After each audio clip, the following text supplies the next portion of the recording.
Hi guys! Magandang gabi! Welcome back po dito sa Gandara SRU channel for Showbiz Update. Andito na naman nga po akong muli nagbabalik. Ang nagmamaganda ninyo kachismosang Kim Pao, wala na nga pong iba.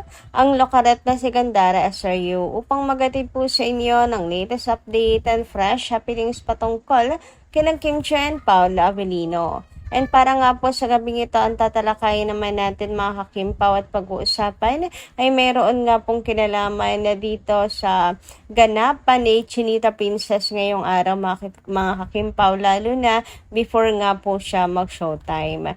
Pero bago po ang lahat ng yan, sa mga hindi pa nakaka-subscribe sa ating channel, pakiclick lang po tayo na ating subscribe button at notification bell na nariyan sa baba upang kayo po yung maging updated at ma-notify tuwing may bago tayong chika at balita hinggil sa Kim Pao. Basta mga balita na may kinalaman kina Kim Chiu and Paula Avellino, sagot na nga po natin yan. And nais din po pala nating magpasalamat mga kakipi sa ating mga subscribers na nakatutok araw-araw sa ating daily updates. And ang first commenter nga natin para po sa gabing ito ay si Miss Norma Dayag. Sabi niya rito, "Good PM, Gandara. Wow, what a great Monday. Both of them have ganap. Kaya parati sila na may magandang personality traits. Kaya si Lord na ang gumagawa ng paraan. Pinagtagpo sila ni Lord upang ipagpatuloy what they started. To all KP fans, di tayo hiwalay sa dalawa dahil worthwhile silang tularan ng mga Gen Z para may mga followers sila. It is a legacy in Philippine movie that we had one time a tandem who is loved by millions of fans. Now they are already as one for God's plan for them both. They are an opener to the Gen Z love team who wants to establish a well-rounded personality like KP. God bless you both, KP, and more blessings to come before your marriage." Ayan, more blessings to come pa before your marriage. Thank you so much, Mr. Madayag, sa inyong komento. And ang masasabi ko nga lang po dito is talagang sina Kim and Paolo po ay tunay mga Kim-Pao na talagang magandang huwaran po sa mga kabataan.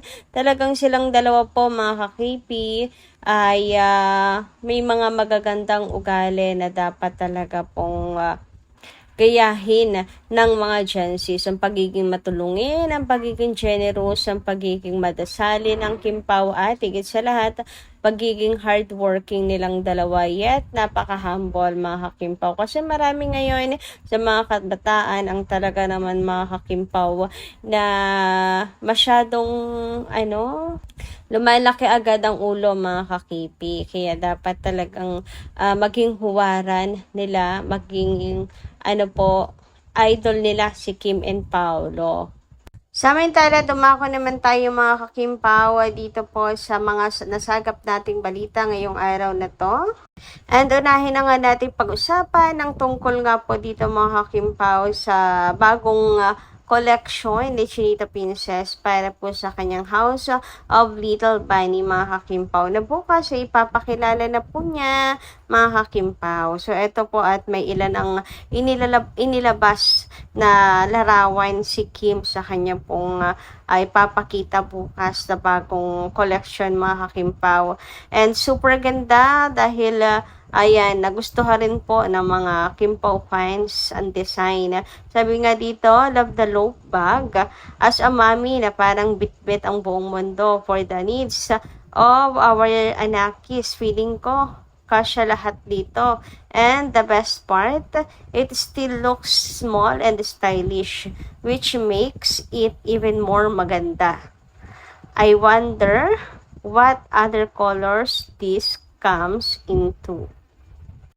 Naku, sa trula mga kakimpaw, napakaganda po talaga ng bagong design ng bag ni Chinita Princess. Alam niyo yung kahit tumagal mga kakimpaw, hindi po siya mawawala sa uso, hindi siya magiging tsaka, mga kakimpaw. Ang ganda ng design. Tama talaga yung nag-comment na yung design ng bag, kahit isang mamshi ang gumamit na puno niyang mga kids essential, mga kakimpaw. Hindi mahahalata, sosyalin pa rin ang dating mga kakipi, di ba? Hindi nakakalosyang mga kakimpaw, talagang in fashion pa din yung design niya. With zipper pa, kaya talagang ano po mga kakimpaw, secure na secure ang gamit. Kaya naman po kasi nabangan natin kung ano pa yung mga available colors dito mga kakimpaw.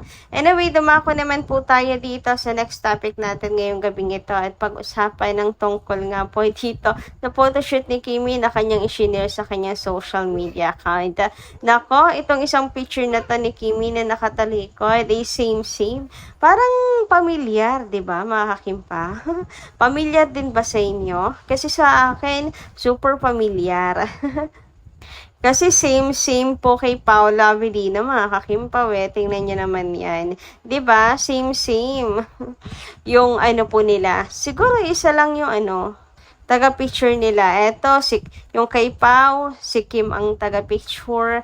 Etong kay Kim, si Pau ang taga-picture. Hoy, grabehan naman. Hindi naman halata, ay no? Charot.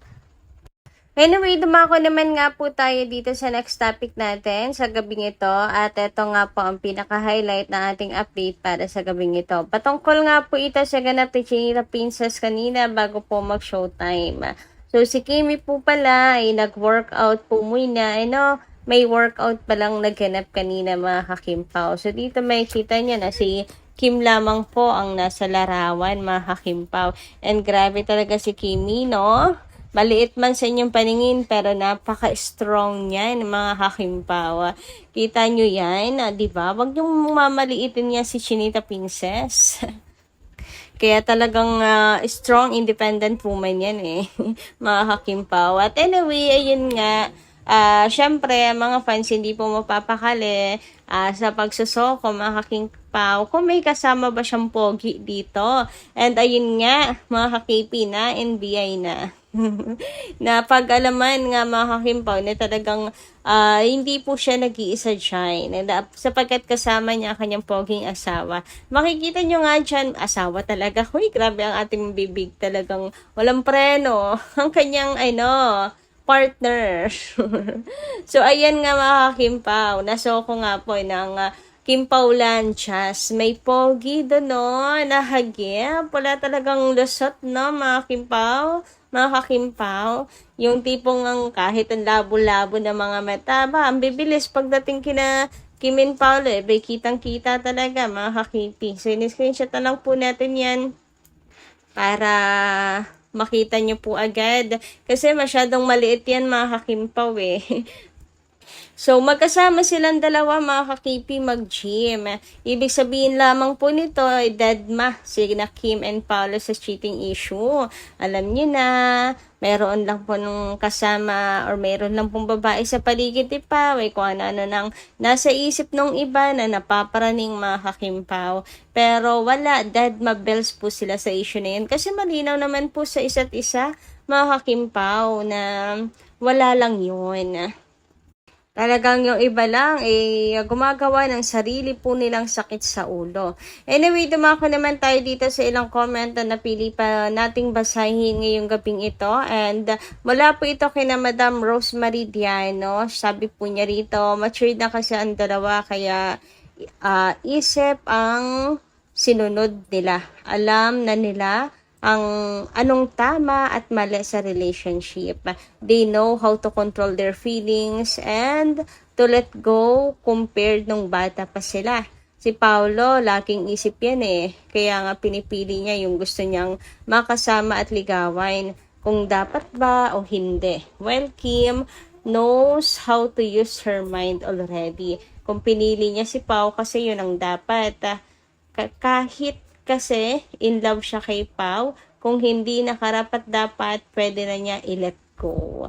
And yan ang kagandahan mga kakimpaw. Hindi na talaga masasaktan sa sarili pong sarili pong kagagawan, mga kakimpaw. Hindi na ipipilit ko, alam din lang naman ni Kim na hindi or wala itong patutunguhan, mga kakimpaw. Para saan pa ang pagmamahal o pusong paiiralin kung hindi ka naman masaya? Kaya ka nga nagmamahal, 'di ba? Para sumaya. Pero hindi na po pagmamahal, ang tawag doon kung puro parusa at pasakit lang po ang iyong mararamdaman. Samantala, sabi naman dito ni Miss Annalyn Hiccup, Gandara, Kim Pao Forever. Alam mo, Gandara, kung napanood ni Kim ang vlog mo at naririnig niya ang mga sinasabi mo, sasabihin siguro ng Kim Pao, ano pa ba ang gusto nalang ipakita natin para malaman nila na tayo na? Matanda na po sila, hindi po sila pwedeng magpabebe. Huwag niyo pong hanapin ang mga nakikita niyo sa ibang mga kabataan na love team. Kaya nga sabi ni Paulo, hindi sila love team kundi partner. Doon pa lang sa word na pinili ni Paulo Avelino, very matured na talaga mga kakimpaw. Anyway, hanggang dito lang po muna ating update. Thank you so much guys sa inyong pakikinigan. Kita kas muli sa mga susunod pa natin chika. Maraming salamat at ingat po kayo palagi.